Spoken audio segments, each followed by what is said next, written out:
Viewers. दर्शकों नमस्कार, मैं हूं आपके साथ मीनल और आपका बहुत बहुत स्वागत है देश की खबरों में। आप देख रहे हैं MNS न्यूज टीवी और अब आगे बढ़ने से पहले डालते हैं नजर आज की मुख्य हेडलाइंस पर।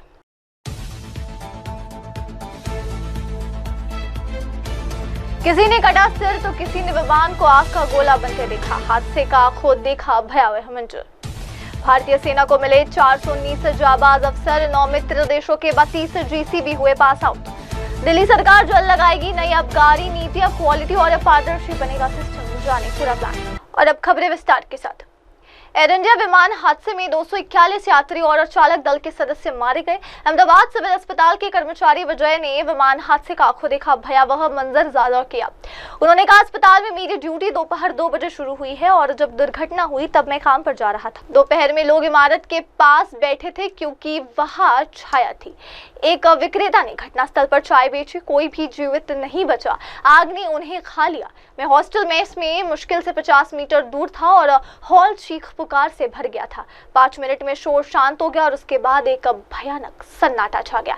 अपने जीवन के 25 वर्षों में मैंने कभी ऐसा भयावह दृश्य नहीं देखा। मैं कल रात सो नहीं सका। भयानक दृश्य बार बार सामने आते रहे। विजय का कहना है कि वह इसे वर्षों तक या कभी नहीं भूल पाएगा। वो कैसे भूल सकता है? कल्पना कीजिए, 200 से अधिक लोगों को लेकर एक विमान आवासीय इमारत से टकरा जाए। हजारों लीटर जेट ईंधन ने उस जगह को भट्टी में बदल दिया। ये सब कुछ एक ही सेकंड में हुआ, जिसे बचने की कोई संभावना नहीं बची। आप मुश्किल से 50 मीटर की दूरी पर भयानक चीखें सुन रहे हैं। कल पे मैं वहाँ पे पहुँचा हूँ, वहाँ पे मेरे सामने ही एक बहन जी का सिर रख के गिरा। मैं उधर से भी उससे ऐसा हो गया कि क्या चल रहा है इधर। फिर अंदर जाके देखा, मैंने किसी का हाथ पड़ा था, किसी का पैर पड़ा था। वहाँ पे बाइक थी, वो 2 व्हीलर थी, 4 व्हीलर थी। वहाँ पे सब बम ऐसे आग जल रही थी। मन में डर था कि 2 व्हीलर फट जाए तो मैं भी जपेट में। पर क्या था, सेवा का भाव अंदर था। अंदर हिम्मत करके आगे गया। जैसे मैं आगे गया, उधर देखा कि डॉक्टर लोग बचाओ बचाओ चिल्लाते। हमने जिसको बचाना था वो बच गए। जो अंदर जो गार्ड सिक्योरिटी गार्ड थे वो इसके जपेट में आ गए थे। और प्लेन तो मेरे सामने 10 मिनट में पूरा खाक हो गया था। मेरे को एक पैसेंजर मैंने मीडिया के माध्यम से सुना है कि बचा है, बाकी मेरे सामने तो कोई बचा नहीं था उधर। जिस तरह पूरा घटनाक्रम हुआ, आप कहाँ जा रहे थे, वो जो इलाका है, आप खुद क्या करते हैं, और जो हॉस्टल के बच्चे भी उस तरफ रहते हैं? सिविल अस्पताल में जॉब करता हूँ मैं। जॉब 2 बजे की मेरी होती है जॉब। मैं वहाँ से घर से निकल रहा था। जो आप बोल रहे हॉस्टल आगे है, वहाँ पे प्लेन गिरा, पीछे का हिस्सा वहाँ पे गिरा था। उधर भी कोई जाना नहीं तो मैंने सुना नहीं है कि देखा नहीं है। सिर्फ बस उधर जो लोग कूद गए थे वो बच गए। पर जहाँ प्लेन क्रैश हुआ वो 4 बिल्डिंग थी, वो 2 डॉक्टर थे सब, वो पूरे बिल्डिंग ही राख हो गई थी उधर। पूरे मंजर को लेकर जिस तरह आंखों देखिए आप बता रहे हैं, किस तरह लोग भाग रहे थे, क्या पूरा घटनाक्रम? भाग तो कोई किसी को भागने का मौका ही नहीं मिला था उधर, क्योंकि 10 मिनट में पूरा प्लेन राख हो गया था। जो डॉक्टर बचाओ बचाओ चिल्ला रहे थे कि आग बहुत थी उधर। मैं अंदर जा रहा था, मेरे को आग लग रही थी। गर्मी ऐसी देखता, घबराहट ऐसी आ रही थी। क्या करे, पर सेवा करनी थी, सबको बचाना था। पर जो बच सके वो बच सके।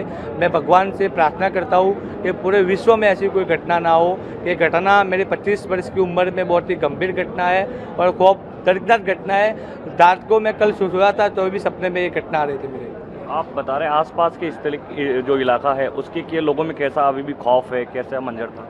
आसपास में जैसे उधर डॉक्टर रेसिडेंट थी, जो आगे प्लेन भगवान का हम जितना धन्यवाद के उतना कम है, क्योंकि पीछे रेसिडेंट एरिया था और आगे 1200 बेड एरिया थी। वो बीच में गिरा है। जो पीछे गिरा होता तो मौत का आंकड़ा लंबा होता, तो 1200 बेड में गिरा होता तो जहाँ आप बैठे वो भी जपेट में आ जाता।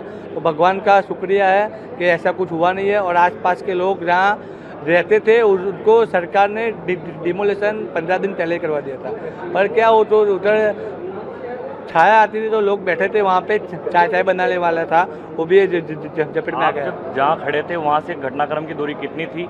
और दूसरा, अगर हम बात करें तो उस समय जो स्टूडेंट जो लोग थे, वो जो जहाँ पे जो बिल्डिंग आई है, वो लोग क्या कर रहे थे वहाँ? वो स्टूडेंट खाना खाने बैठे थे और जहाँ मैं खड़ा था वहाँ से 50 मीटर की दूरी थी घटना के। क्या पूरा आग का गोला तब्दील हो गया या किस तरह पूरा?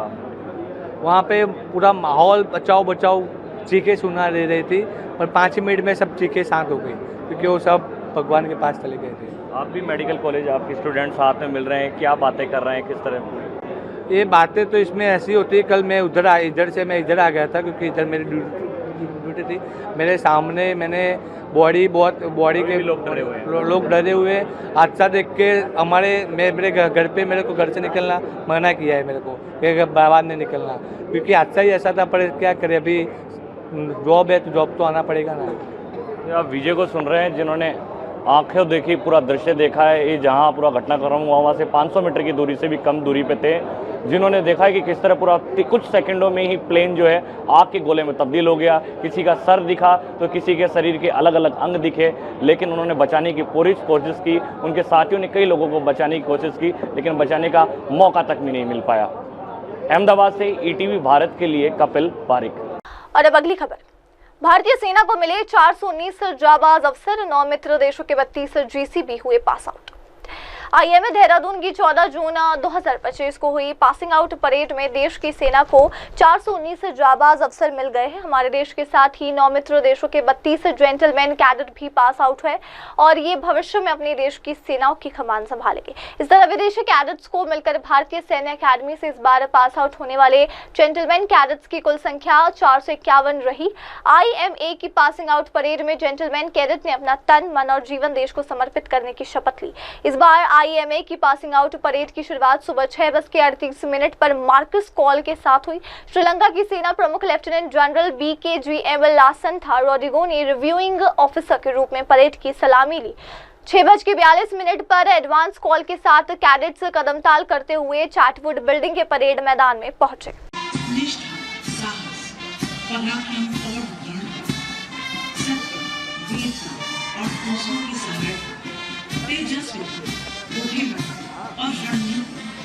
ये सभी गुण निरंतर विकसित हों और हम सभी चुनौतियों पर विजय प्राप्त। इन दुश्मनों जब कठिन कर्म और कंडी पर राही के मार्ग प्रमुख होगा, जब सपने सब मिट जाएंगे, कर्तव्य मार्ग सम्मुख होगा, तब प्रथम विफलता में कब भूल न जाना पड़ेगा। कुछ मस्तक कम पड़ते होंगे जब महाकाल की माला में माँ मांग रही हो गया होगी, जब स्वतंत्रता की माला में कंधा भी पड़ा जिसमें भूल न जाना कब भूल न जाना।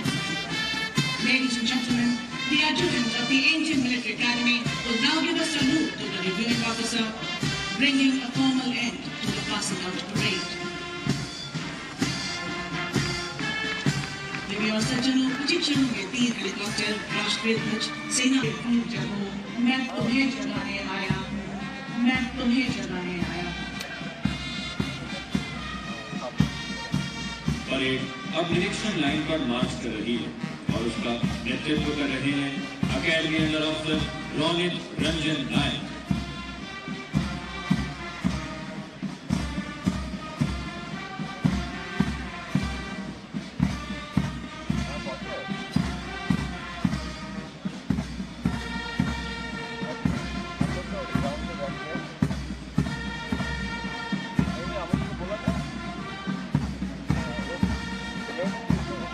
देवी और सज्जनों, आपके ठीक सामने परेड ग्राउंड के उस पार 2 अफसर कैडेट्स आईएमए बिल्डिंग के मुख्य प्रवेश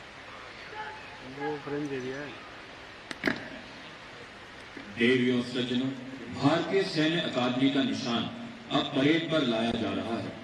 जब परेड निशान को सलामी दे तो आप सभी अपने अपने स्थान पर खड़े हों और निशान को समुचित सम्मान दें एवं वर्दीधारी सैल्यूट करें।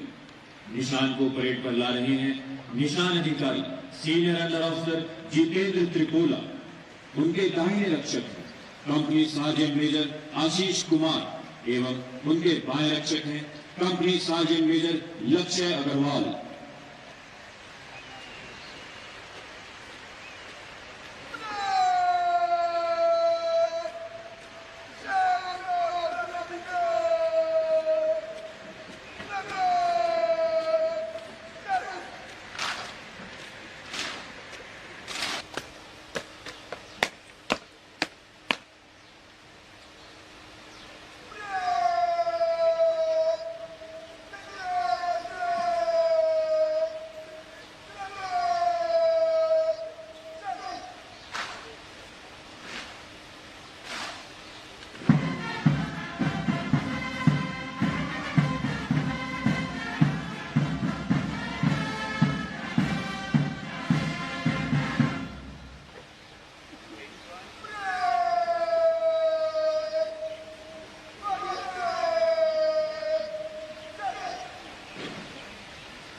पिस्तौल के साथ एक इन्फेंट्री ब्रिगेड में जनरल स्टाफ ऑफिसर के रूप में कार्यरत रहे हैं। 15 फरवरी 2025 को आपने एडजुटेंट भारतीय सैन्य अकादमी का पद ग्रहण किया।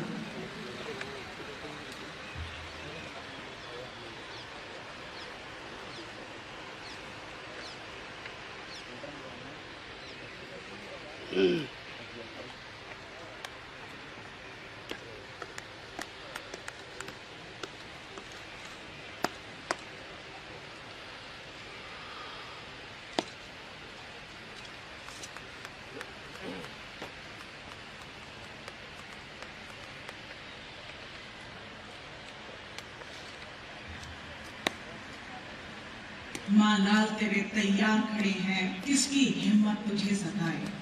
ताकत पर होशियार बड़े हैं, किसकी जुर्रत आंख उठाए। Ladies and gentlemen, the parade commander is now marching back to take his position in order to lead the parade. The immaculate drill movements, exemplary bearing, and roaring command gives us a glimpse of a leader in making.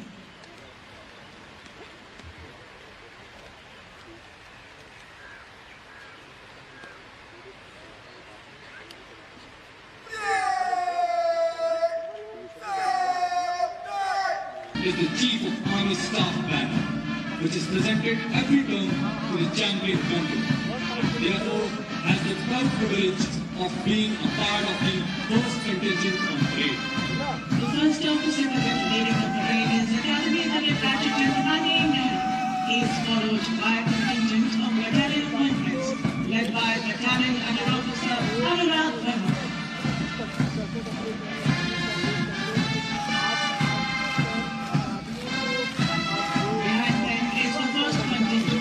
The champion company proudly led by Senior General Officer M. Ganesh Singh. The second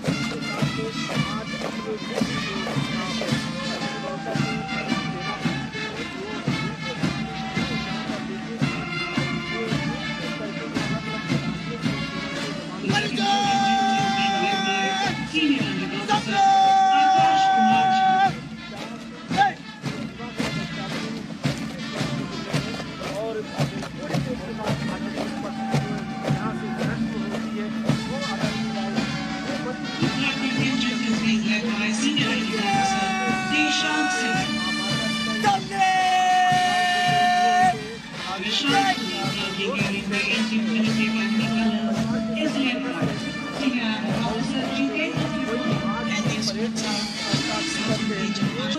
Is the most coveted recognition that an officer cadet aspires to possess.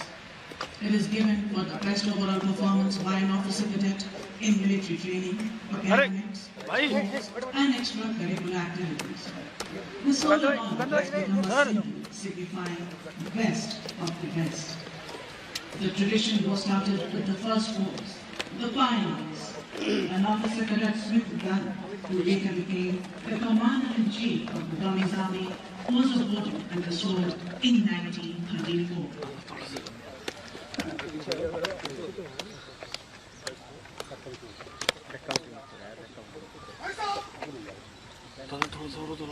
Now, Subedar Major Narendra Ram, Subedar Major Drill, will accompany the reviewing officer for prize distribution ceremony.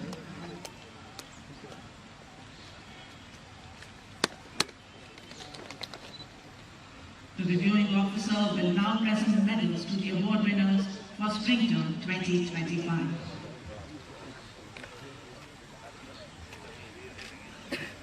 और अब अगली खबर। दिल्ली सरकार जल्द लाएंगी नई आबकारी नीति, quality और पारदर्शी बनेगा सिस्टम, जाने पूरा प्लान। दिल्ली सरकार जल्द ही नई आबकारी नीति लाने जा रही है। इसका उद्देश्य राजधानी के नागरिकों को क्वालिटी वाली शराब उपलब्ध कराना है। शराब की बिक्री एवं वितरण प्रणाली को पारदर्शी, आधुनिक और उत्तरदायी बनाना है। सरकार ये सुनिश्चित करेगी कि नीति का कोई भी पक्ष समाज के संवेदनशील वर्गों पर प्रतिकूल प्रभाव न डाले और समाज के कमजोर वर्गों की सुरक्षा, स्वास्थ्य और शांति से समझौता न हो। सरकार के मुख्य सचिव धर्मेंद्र कुमार की अध्यक्षता में एक उच्च स्तरीय समिति ये नीति तैयार कर रही है। समिति कई राज्यों की आबकारी नीति की भी समीक्षा कर रही है ताकि शराब के सही वितरण के अलावा सामाजिक सुरक्षा को भी सर्वोच्च प्राथमिकता दी जा सके। शुक्रवार को मुख्यमंत्री रेखा गुप्ता ने जानकारी दी कि नई नीति के तहत आबकारी व्यवस्था में सुधार के अनेक बिंदुओं को शामिल किया जा रहा है, जिनमें शराब की गुणवत्ता का वैज्ञानिक परीक्षण किया जा रहा है। और अब आगे बढ़ते हैं और देखते हैं अगली खबर। कांकेर में बच्चों के साथ पति पत्नी ने खाया जहर, 3 बच्चों की मौत।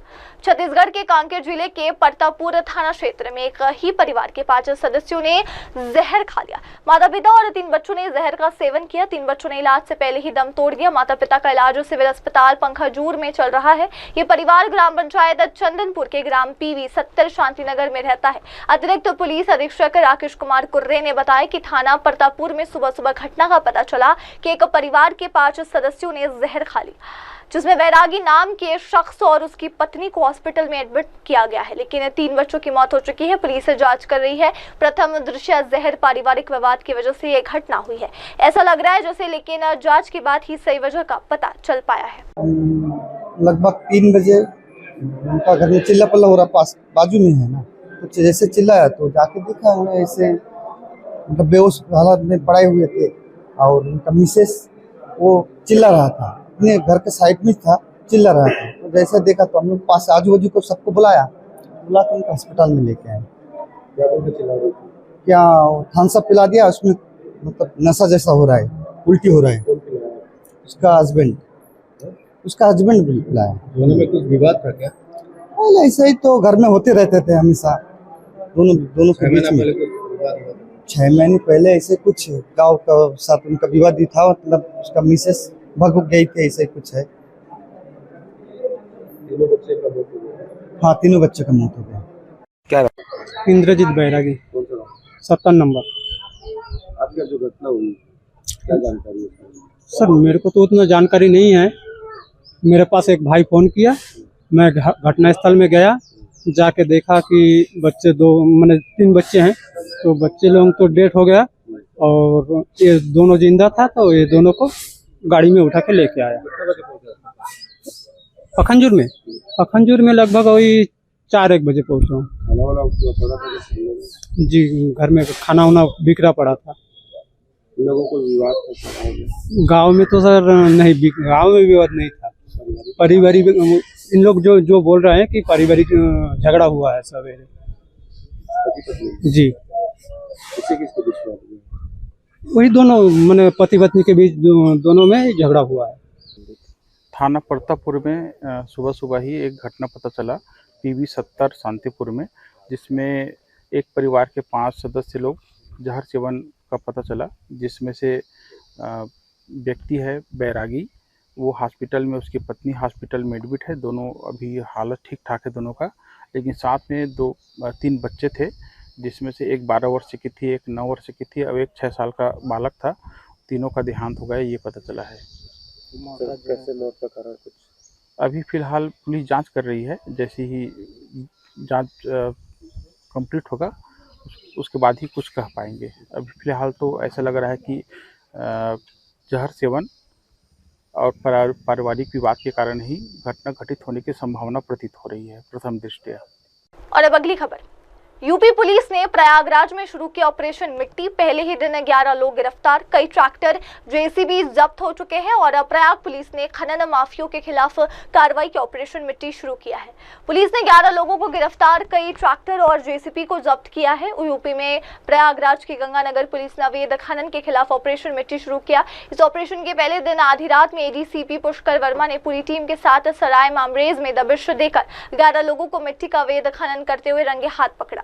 इस दौरान पुलिस ने JCB, ट्रैक्टर और कई बाइक भी जब्त किए। इस ऑपरेशन में खनन माफियों में हड़कंप मचा है। प्रयागराज के गंगापार इलाके में अवैध रूप से JCB से मिट्टी का खनन करके माफिया इसे लगातार बेच रहे थे। अवैध मिट्टी खनन की शिकायत पुष्कर वर्मा को मिली तो उन्होंने पहले अपने स्तर से गोपनीय जांच कराई। जांच में खनन की बात सही निकली। खनन करने वाले को रंगे हाथों पकड़ने के लिए IPS पुष्कर वर्मा ने थाने की फोर्स अलावा दूसरे थाने की फोर्स लेकर 30 पुलिस कर्मियों की टीम बनाई है।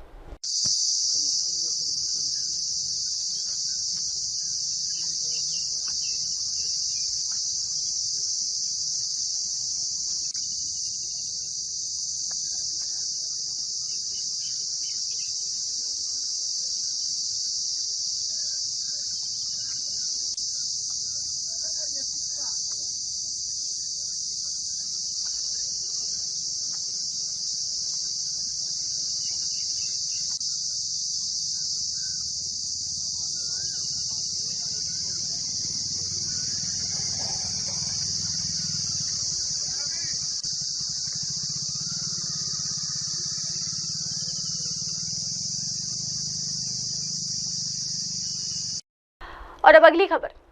प्लेन क्रैश में जब हॉस्टल की मेस से टकराया विमान तो कैसी थी तबाही मची, देखते हैं इसका एक वीडियो। अहमदाबाद में एयर इंडिया का विमान क्रैश होने के दौरान बीजे मेडिकल कॉलेज की मेस की बिल्डिंग पर गिरा। जब विमान मेस से टकराया तब कैसी तबाही मची, इसका डरावना वीडियो सामने आया। गुजरात के अहमदाबाद में गुरुवार को हुए प्लेन हादसे ने भारत समेत पूरी दुनिया को दहला कर रख दिया है। अहमदाबाद से लंदन जा रहे एयर इंडिया के इस प्लेन के क्रैश होने से विमान में बैठे 242 में 241 लोगों की मौत हो गई है। एयर इंडिया का ये विमान उड़ान भरते ही नीचे आने लगा और जाकर एयरपोर्ट से सिर्फ 1.5 किलोमीटर दूर मौजूद बीजे मेडिकल कॉलेज की मेस की बिल्डिंग पर गिरा। जब विमान मेस की बिल्डिंग पर गिरा तब स्टूडेंट्स लंच कर रहे थे। विमान के मेस से टकराने के बाद वहां कैसा मंजर था, इसका वीडियो अब सामने आ चुका है।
और अब अगली खबर। राजा रघुवंशी का मर्डर केस इंदौर में जिस फ्लैट में रुकी थी सोनम, उसका वीडियो आया सामने। पति राजा रघुवंशी की हत्या के बाद सोनम मेघालय से इंदौर आई थी। आरोपी विशाल ने किराए पर फ्लैट लिया था। सोनम की फरारी काटने के लिए यह फ्लैट लिया गया था। राजा रघुवंशी हत्याकांड में एक और बड़ा खुलासा हुआ है, जहां आरोपी विशाल चौहान इंदौर के हीराबाग कॉलोनी के एक नई बिल्डिंग में किराए पर फ्लैट लिया था। प्रॉपर्टी मैनेजमेंट फर्म के मालिक शिलोम जेम्स ने बताया कि विशाल चौहान नाम का एक शख्स 30 मई को फ्लैट किराए पर लेने के लिए आया था। उसने कहा था कि जहां हम रह रहे हैं वहां मकान मालिक से बहस हो गई है, इसलिए हमें तुरंत फ्लैट चाहिए। शातिर सोनम ने एक ऐसे ठिकाने को चुना जहां पर वो लोगों की निगाहों से बच सके। इंदौर की लड़ूसिया पुलिस की नाक के नीचे सोनम छुपी हुई थी। राजा की हत्या के बाद सोनम ने छिपने के लिए इंदौर को ही चुना था। इंदौर फ्लैट में रहकर सोनम पुलिस के हर एक मूवमेंट पर नजर रखती हुई दिखाई दे रही थी। सर, यहाँ कौन आके रुका था, कितने व्यक्ति थे और क्या नाम बताया उन्होंने? विशाल सिंह चौहान रात 30 मई को रात को शाम को रेंट पे लेने के लिए फ्लैट में से मिलने आया था। उनका ये कहना था कि मेरे जो करंट जगह पे जहाँ मैं रह रहा हूँ वहाँ पे मेरे मकान मालिक से कहा सुनी हो गई है, उस कारणवश वो मेरे से कह रहे हैं कि मैं इमीडिएट फ्लैट खाली कर दूं। तो ये मामले जो होते हैं इस तरह के, ये हमारे रियल एस्टेट में बहुत कॉमन होते हैं, उनकी कहा सुनी हो जाती है कई बार मकान मालिक और ओनर में। तो हमें बहुत नॉर्मल लगा वो चीज को सुन के। तो उनके पास सब अमाउंट भी था 2+1 देने के लिए, आधार कार्ड भी उन्होंने दे दिया, वेरिफिकेशन भी करवा दिया पुलिस का और एग्रीमेंट पे भी साइन कर दिया। ये सब वेरिफिकेशन प्रोसेस होने के बाद मैंने उनको चाबी दे दी फ्लैट की। फिर रात को 11 बजे मेरे पास कॉल आया उनका एक और बार कि भैया हम थोड़ा लेट हो गए हैं, अभी आप जा सकते हैं क्या बिल्डिंग पे? तो मैंने उनको मना कर दिया कि नहीं, अभी 11-12 बज गए हैं, चौकीदार सो जाता है, तो आप अभी मत जाइएगा। तो उन्होंने कहा ठीक है भैया हम कल चले जाएंगे। उसके बाद उनका मेरे को कॉल भी नहीं आया कि उन्होंने पोजीशन लिया है कि नहीं लिया है, इसके बारे में सोनम करके जो लड़की इसका लगातार मीडिया में चल रहा है वो भी उनके साथ, ये सब जानकारी है? ये मेरे को बिल्कुल भी नहीं मालूम था कि पहली बात तो काम में व्यस्त रहते हैं तो इस स्पेसिफिक चीज पे इतना प्रेशर था नहीं, पता नहीं था कि ये सोनम रघुवंशी वाला मैटर यहाँ का है, ऐसा है। अभी थोड़ा समझ में आया जब अभी हमारे जो परिचित है आपकी मीडिया में, उन्होंने फोन करा कि शिलोम भैया आपके यहाँ पे थोड़ा ऐसा ऐसा सुनने में आया है, क्या ये है, थोड़ा पुष्टि कर सकते? तो मैंने थोड़े अपने एग्रीमेंट खंगाले, वेरिफिकेशन देखी, तो उसमें मेरे को समझ में आया कि हाँ विशाल सिंह चौहान ये वही इंसान है जिसका दैनिक भास्कर जो एप्लीकेशन है उसके ऊपर आ रहा है कंटिन्यूसली। तब थोड़ा समझ में आया। और सोनम से जो लिटरा बात पूछ रहे, ना मैंने सोनम से मिला हूँ, ना उसको देखा है, ना मेरे को ये मालूम है कि वो यहाँ रह के गई है कि नहीं गई है, क्योंकि फ्लैट जो मेरे से लिया था वो विशाल सिंह चौहान ने लिया था और वो भी यहाँ रह के गए हैं, आए कि नहीं आए ये भी मेरे को थोड़ा आइडिया भी था। सीसीटीवी फुटेज का जैसा मैंने आपको बताया, बिल्डिंग अंडर कंस्ट्रक्शन थी जब 30 मई को वो आए, जैसा देख सकते हो फर्नीचर का सामान अभी भी बन रहा है, तो कैमरा भी उसके बाद ही लगे हैं। उनके समय जब वो आए थे तब कैमरा रिकॉर्डिंग स्टार्टिंग नहीं हुई थी। वो 8 जून को यहाँ से गई है, तो 8 जून तक भी कैमरे चालू नहीं हुए थे कैमरे? नहीं, मैं आपको बताता हूँ जहाँ तक मेरे को आइडिया है वो 2-3 जून तक का तो मेरे को पता है। 2-3 जून के बाद मेरा यहाँ पे कंटिन्यू आना हुआ है इस बिल्डिंग पे। 2-3 जून के बाद मैं इस फ्लैट में कोई था, ये फ्लैट कंटिन्यूसली लॉक है, ना यहाँ पे मैंने किसी की आवागमी देखी है, कोई आता जाता मेरे को कोई दिखा नहीं है। तो यहाँ तक मेरे को मालूम है 2-3 तारीख के बाद यहाँ पे अवेलेबल भी नहीं रहे हैं, क्योंकि 3 तारीख को जब फ्लैट अपन देते हैं तो 2-3 दिन मैंने उनसे पूछा था कि आपके फ्लैट में कुछ टूट फूट हो, कुछ रिपेयर वर्क हो, कि नया फ्लैट बना है, तो उनका कोई रिप्लाई भी नहीं आया मेरे को व्हाट्सएप पे। तो उसके बाद वो यहाँ पे रहे ही नहीं। क्या रेंट पे दिया? 16-17 हजार रुपये किराया था, 2 डिपॉजिट एक रनिंग लिया है उनसे हमने, मतलब 51,000 रुपये दिए। विशाल ने बोला था कि बहन आके उनके यहाँ पे उनका, मैंने हमारी बिल्डिंग का नियम कायदा है कि अगर हम किसी को भी फ्लैट देते हैं तो हम उनसे पूछते हैं, बोलते हैं कि हमारे फ्लैट के 3-4 नियम है कि आप मेन गेट बंद रखेंगे, आप क्या बोलते हैं कि आपके यहाँ कोई भी आपका दोस्त मित्र कोई भी आता है, आप शोर शराबी ये सब या फिर कोई भी ऐसी अनैतिक एक्टिविटी नहीं करेंगे जिससे बिल्डिंग प्रशासन के नियम टूटे। अगर ऐसा कुछ होता है तो हम खाली करा देते हैं इमीडिएट बेसिस पे। ये हमने उनको बोला था। पुलिस को सूचना अभी हमने नहीं दी है, उसका रीजन ये है कि मेरे को अभी खुद अभी मालूम चला है कि ये वही शख्स है जो उस केस में जिसका नाम आ रहा है। ये भी मेरे को आप लोगों से ही मालूम चला है कि वो जो इंसान मेरे यहाँ रहता था वो सेम इंसान है। मेरा नाम शिलोम है। और अब अगली खबर, बांग्लादेश के गार्मेंट एसोसिएशन अध्यक्ष महमूद हसन खान बाबू ने कहा कि भारत बांग्लादेश के संबंध सांस्कृतिक रूप से घनिष्ठ है, लेकिन सरकार बदलने पर बदलती है स्थिति। Bangladesh garment manufacturers and exporters association के अध्यक्ष महमूद हसन खान बाबू ने कहा कि भारत और बांग्लादेश के लोगों के बीच संबंध सौहार्दपूर्ण है। खासकर पश्चिम बंगाल और बांग्लादेश के बीच सांस्कृतिक मेलजोल की वजह से ये रिश्ता मजबूत है। उन्होंने बताया कि समस्या तब होती है जब दोनों देशों में सरकारें बदलती है, तब परिस्थितियां भी बदल जाती है। कभी संबंध सौहार्दपूर्ण होते हैं तो कभी एक तरफा प्रेम, तो कभी रिश्तों में कुछ तनाव भी दिखता है। ये पूरी तरह से भारत या बांग्लादेश की सरकार पर निर्भर करता है। महमूद हसन खान बाबू ने कहा, यदि दोनों देशों की सरकारों के बीच संबंध अच्छे होंगे तो ये सबसे बेहतर होगा, क्योंकि इससे दोनों देशों को व्यापार सहित कई क्षेत्रों में लाभ होगा। भारत और बांग्लादेश के बीच व्यापार बहुत बड़ा है। उनके मुताबिक दोनों देशों के बीच बेहतर राजनीतिक संबंध आर्थिक और सांस्कृतिक विकास के लिए जरूरी है।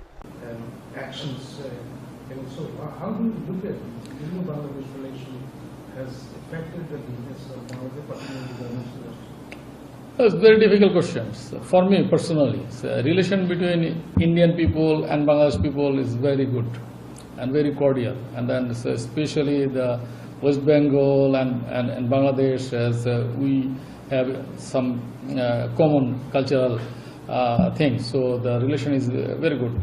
But problem is that when government changes in both sides, in Bangladesh or India, then the situation also changes. Sometimes it's very much cordial, and sometimes it's, I'd like to say, is one-sided love, and sometimes it is unpleasant situation. So it is depends on government what they are in India and also here in Bangladesh. But situation, what we expect as a citizen of Bangladesh, we expect that situation or relation should be like this, that both parties not like, how to say, that friendship or then with dignity for both parties. It is not like that India is a big country.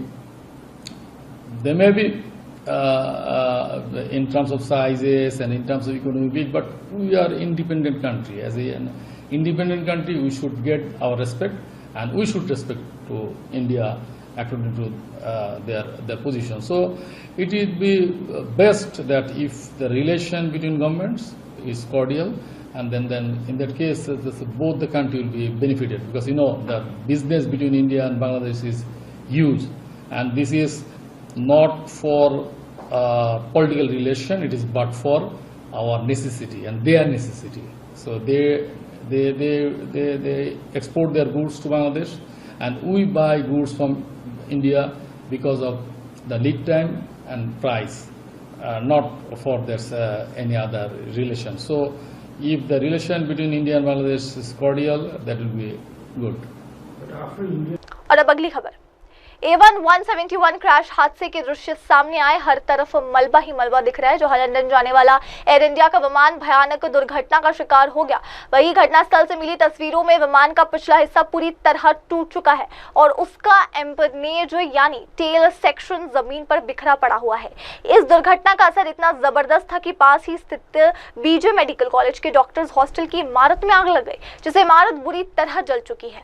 राहत और बचाव कार्य तेजी से चल रहा है और मौके पर दमकल विभाग और आपदा प्रबंधन की टीमें मौजूद है। अधिकारी दुर्घटना के कारणों की जांच में जुटे हुई है। हादसे में कितने लोग हताहत हुए इसकी अभी तक पुष्टि नहीं हुई है, लेकिन प्रारंभिक जानकारी में गंभीर नुकसान की आशंका जताई जा रही है। और अब अगली खबर, भारत मत्स्य उत्पादन में दुनिया में दूसरे नंबर पर बोले ललन सिंह। इंदौर में आयोजित एक कार्यक्रम के दौरान केंद्रीय मंत्री राजीव रंजन उर्फ ललन सिंह ने देश के मत्स्य उत्पादन को लेकर बड़ी बात कही है। उन्होंने कहा कि भारत मत्स्य उत्पादन में दुनिया में दूसरे नंबर पर आता है और इसमें सबसे अहम योगदान अंतर्देशीय राज्यों का है। करीब 70%। मंत्री ने बताया कि केंद्र सरकार ने इन राज्यों के साथ इस दिशा में एक महत्वपूर्ण बैठक की है। उन्होंने ये भी कहा कि जल्द ही एक तकनीकी सत्र आयोजित किया जाएगा जिसमें विशेषज्ञों और राज्यों के प्रतिनिधियों की भागीदारी होगी। इसके बाद केंद्र सरकार मत्स्य उत्पादन को और बढ़ावा देने के लिए भविष्य की रणनीति तय करेगी। मंत्री का मानना है कि इससे न केवल ग्रामीण अर्थव्यवस्था को बल मिलेगा बल्कि देश की खाद्य सुरक्षा भी मजबूत होगी। का उत्पादन पहले बढ़ाना है, गुणवत्ता तो बाद में बढ़ेगा। पहले तो आज की तारीख में जो पूरे हम दुनिया में विश्व में हम मछली उत्पादन में दूसरे स्थान पर हैं, हमारा देश है, और उसमें 70% जो सहयोग है वो अंतर्देशीय राज्यों का सहयोग है। लगभग 137% का ग्रोथ हुआ है पिछले 10 वर्षों में आदरणीय प्रधानमंत्री नरेंद्र मोदी जी के प्रयासों के कारण। उनके जो इनिशिएटिव लिए गए मछली के उत्पादन को बढ़ाने के लिए, उसका कारण है। लेकिन आज भी हम लोग ये मानते हैं कि जो अंतर्देशीय राज्य हैं उसमें मछली के उत्पादन को और बढ़ाने के अपार संभावनाएं हैं, और उन संभावनाओं को तलाशने के लिए हम लोगों ने आज यहाँ जो अंतर्देशीय राज्य हैं उनके मंत्रियों के साथ, राज्य सरकारों के साथ चर्चा की है। उनकी बात हम लोगों ने सुनी है, और बाद में सेकेंड हाफ में टेक्निकल सेशन भी होगा, उसमें लोग चर्चा करेंगे। इन सारे चीज़ों के बाद फिर हम लोग कोई आगे प्रधानमंत्री मत्स्य संपदा योजना अगले वर्ष समाप्त हो रहा है, उसके बाद फिर आगे अगर ये योजना बनेगी तो उसमें क्या क्या और भी कंपोनेंट जोड़ा जा सकता है, उसमें और क्या सुधार किया जा सकता है 5 साल के अनुभव के आधार पर, उन सारी चीज़ों पर उनका परामर्श लेंगे और फिर उसके आधार पर हम लोग आगे बढ़ेंगे। किस स्तर पे इनलैंड फिशिंग देश में है सर? कितनी मात्रा कितना बढ़ाने का आपने लक्ष्य तय किया है? मैंने बताया कि हमारा 10 साल में लगभग 134% प्रोडक्शन बढ़ा है इनलैंड फिशिंग का। पूरे फिशिंग सेक्टर को अगर आप देखेंगे तो 103% का ग्रोथ है पूरे देश में, और उसमें जो इनलैंड फिशिंग है उसका योगदान सबसे ज़्यादा है, ये मैंने पहले भी आपको बताया। तो उसमें काफ़ी ग्रोथ है और अभी और संभावनाएं हैं, अपार संभावनाएं। मिनिस्ट्री में देश मिनिस्ट्री और कोऑर्डिनेशन की बेहतर कोऑर्डिनेशन नहीं है, जिसके कारण जो आपका लक्ष्य है या जो आप कोई कोऑर्डिनेशन का अभाव नहीं है। और इसलिए कि जो ये मछली का उत्पादन जो है वो राज्य का विषय है, राज्य सरकार उसको करती है। हमारे यहाँ योजनाएं आती है, राज्य सरकार अनुशंसा करती है, हम योजनाओं पर स्वीकृति प्रदान करते हैं। किस लक्ष्य पे काम कर रहे हैं, किस मात्रा के रूप में करते हैं? नहीं, हम पूरा एक्वाकल्चर को बढ़ावा दे रहे हैं, हम सस्टेनेबल फिशिंग को बढ़ावा दे रहे हैं, हम टेक्नोलॉजी को बढ़ावा दे रहे हैं, हम फूड प्रोसेसिंग को बढ़ाना दे रहे हैं, प्रोसेसिंग यूनिट्स की, प्रोडक्शन यूनिट्स की, प्रोसेसिंग यूनिट्स की, ये सब का स्थापना करें, वैल्यू चेन की बात कर रहे हैं। तो अगर एक्सपोर्ट अगर हमारा जो डबल हो गया पिछले 10 साल में, 30,000 करोड़ से हम 60,000 करोड़ पर पहुंच गए, तो ये अगर हमारा डबल हुआ है तो आज इनलैंड स्टेट्स का जो एक्सपोर्ट है उसमें कंट्रीब्यूशन नहीं है इनलैंड स्टेट्स का। तो अगर प्रोडक्शन बढ़ेगा, वैल्यू एडिशन होगा, प्रोसेसिंग होगा, बेहतर प्रोसेसिंग होगा, तो उनका भी एक्सपोर्ट में कंट्रीब्यूशन होगा और ये एक्सपोर्ट के आगे उसको जोड़ा जा सकता है। फिशरमैन विलेज की बात की जा रही है, ड्रोन से ट्रांसपोर्टेशन की बात की जा रही है, ये कैसे एप्लीकेबल है? सब एप्लीकेबल है। अभी हम लोग कोस्टल इलाके में बना रहे हैं रेसिलेंट, क्लाइमेट रेसिलेंट विलेजेस, तो हम इनलैंड स्टेट्स में भी बनाएंगे। अभी चर्चा हुई है, उस पर अभी हम लोगों ने कोई अंतिम निर्णय नहीं लिया, लेकिन जो कोस्टल स्टेट्स हैं उसमें हमने क्लाइमेट रेसिलेंट विलेजेस 100 सेलेक्ट कर लिया और NFDB उसका नोडल एजेंसी है, वो उसके निर्माण का काम कर रहा है।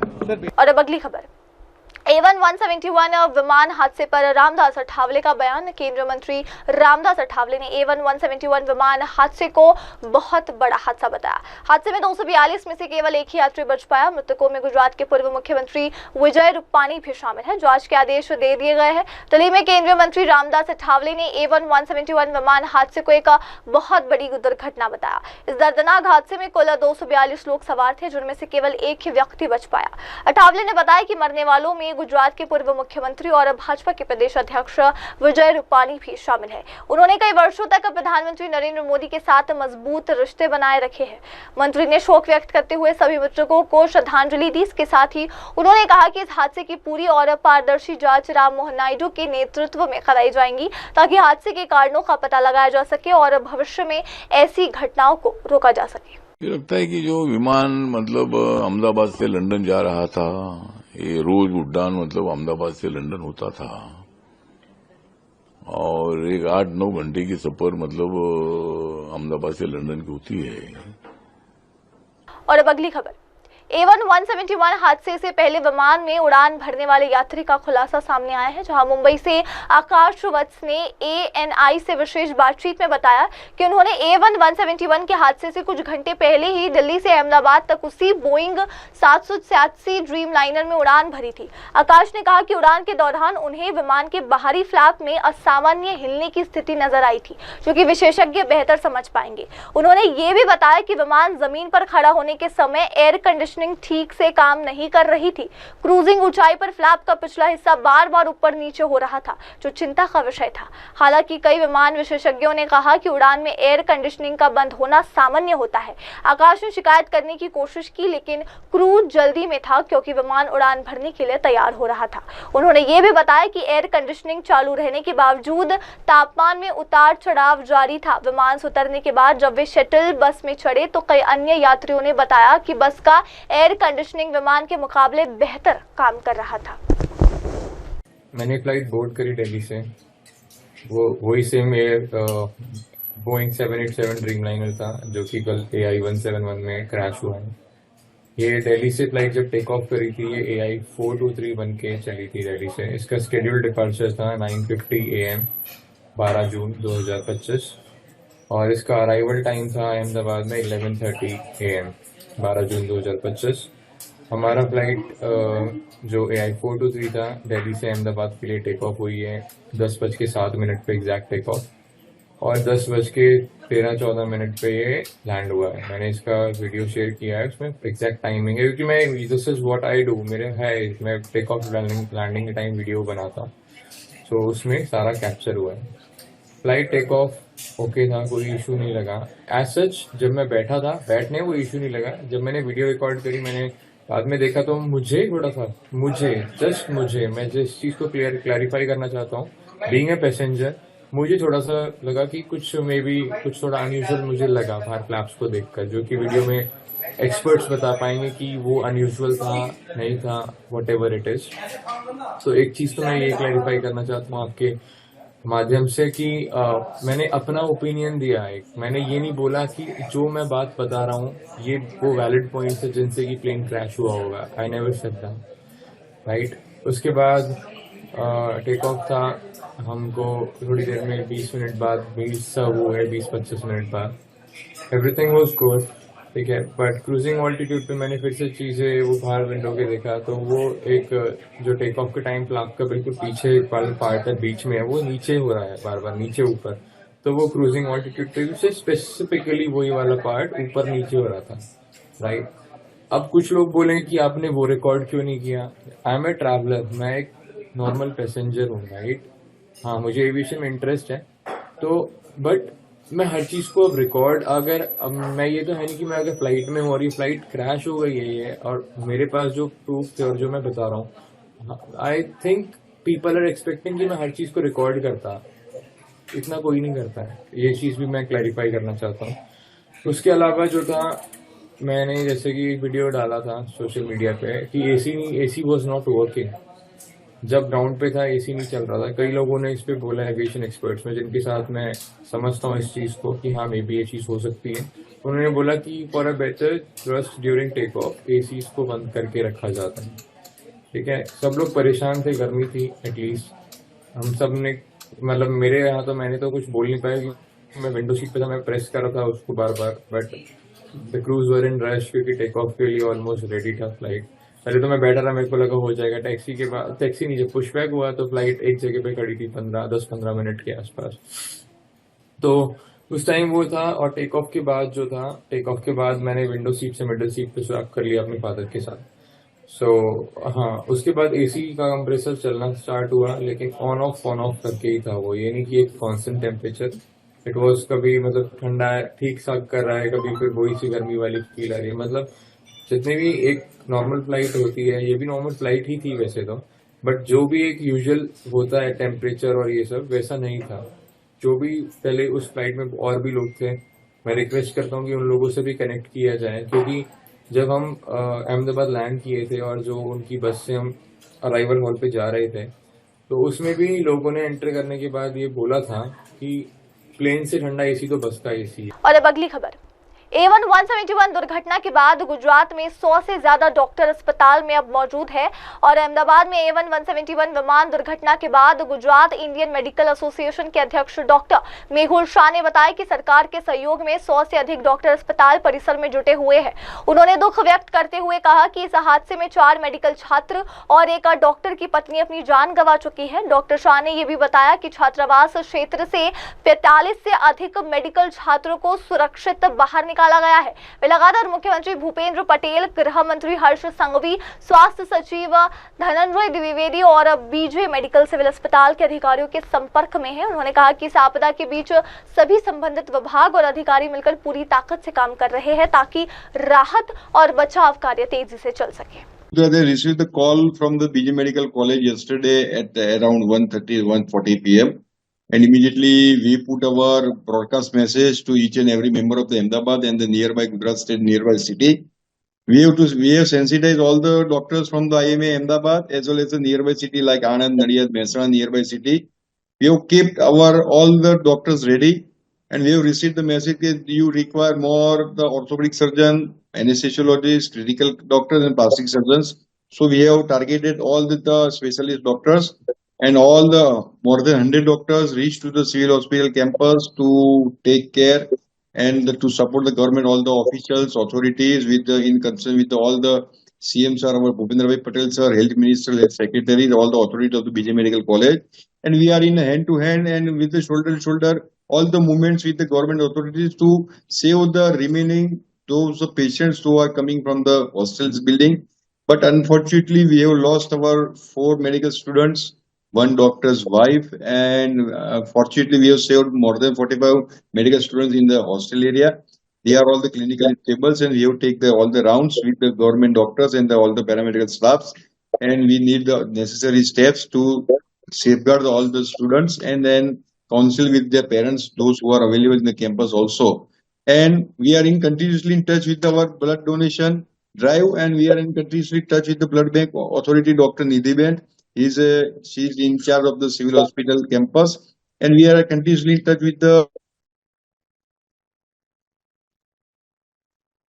blood requirement also. So, and hello. Yes, sir. Please continue. And we have kept our 3 to 4 teams nearby hospital also. And we have kept our 3 or 4 teams also ready to nearby hospitals of the civil hospital, nearby hospitals.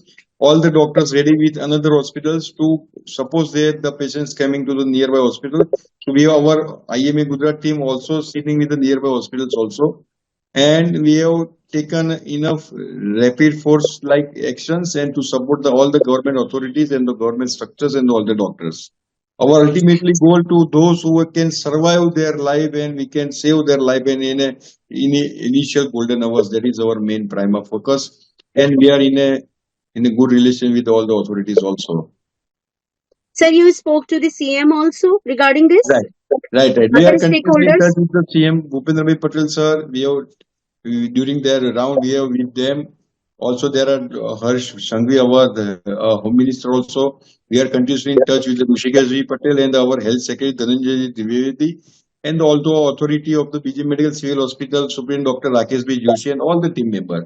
We are in hand to hand with this calamity and this unfortunate incidents, and we are always in support. IMA Gujarat in support with the government authorities to pass this time, and it's a very crucial time. It's a very tragic incident. And ultimately, our goal is to save our golden medical students and all the lives also. और अब अगली खबर, NCP सांसद सुप्रिया सूले ने परिवहन और सुरक्षा पर चिंता जताई। जो अहमदाबाद विमान दुर्घटना के बाद एनसीपी की सांसद सुप्रिया सूले ने परिवहन सुरक्षा को लेकर गंभीर चिंता जताई है। उन्होंने कहा कि सड़क, हवाई मार्ग और रेलवे सुरक्षा पर विशेष ध्यान देने की जरूरत है।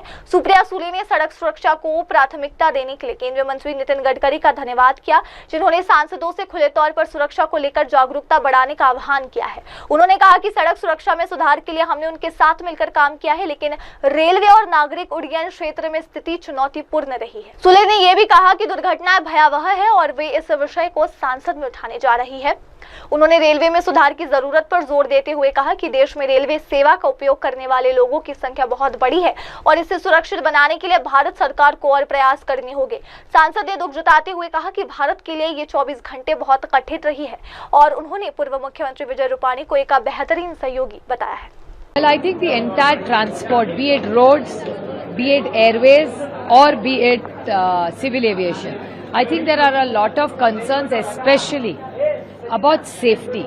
And I would thank Gadkari Saab because he has been somebody who has been openly asking MPs to focus on safety. So road safety has been a high priority of Gadkari Saab, and all of us have tried our best to work with him to make sure infrastructure improves, as well as safety has to be a high priority. But unfortunately, our experience in railways as well as civil aviation has been extraordinarily challenging. The amount of accidents are very, very alarming, and I am going to be discussing when Parliament starts, or even before that, I'm going to go and meet Ashwini Vaishnav ji and discuss with him, because the number of people using railways in Mumbai is a very, very large population, and it's the lifeline of Mumbai. So I think Government of India needs to put in a lot of efforts and improve safety in railways in Mumbai and Pan-India one. And civil aviation seems to be a big alarm. It's actually not just a red flag, it's been a red flag for a long time. So I request Government of India to come out with a white paper for the last 10 years in the civil aviation Mantralaya. Prime Minister visited crash site yesterday. This morning. This morning, and he also paid for the victims. How do you see No, I think it's very, very painful. I appreciate yesterday Amit Shah ji went, today Honorable Prime Minister went, and I think the whole country, and not just country, internationally people have reached out. A lot of my friends living all over the world have texted us saying, listen, hey, I hope nobody lost any loved ones. So it's been a very, very difficult 24 hours for all of India, I think. We are all deeply pained. There were little children, senior, and Vijay Rupani ji, who's been a most wonderful colleague to all of us. So it's really been a very difficult time for all Indians, I think. अगली खबर, सपा नेता राजीव राय ने विमान हादसे पर संवेदनाएं जताई है। दिल्ली में समाजवादी पार्टी के नेता राजीव राय ने एयर इंडिया के विमान दुर्घटना पर गहरी संवेदनाएं व्यक्त की। उन्होंने कहा कि मृतकों के परिवारों के साथ उनकी पूरी सहानुभूति है। राजीव राय ने सवाल उठाए कि आखिर इस विमान को उड़ान भरने की अनुमति क्यों दी गई। उन्होंने केंद्र सरकार से आग्रह किया कि इस गंभीर मामले में एक उच्च स्तरीय समिति गठित की जाए जो पूरी जवाबदेही तय करे और दोषियों को दंडित किया जाए। सपा नेता ने नागरिक उड्डयन क्षेत्र में व्याप्त भ्रष्टाचार पर भी चिंता जताई और उम्मीद जताई कि सरकार भविष्य में ऐसी घटनाओं को रोकने के लिए अधिक गंभीर और जिम्मेदार कदम उठाएगी। Terrible. When you look at those videos, you feel that tears rolls out from your eyes. You know, very painful. My whole heart goes out for the victim's family, and I offer my deep condolences. May God give them strength to bear this loss.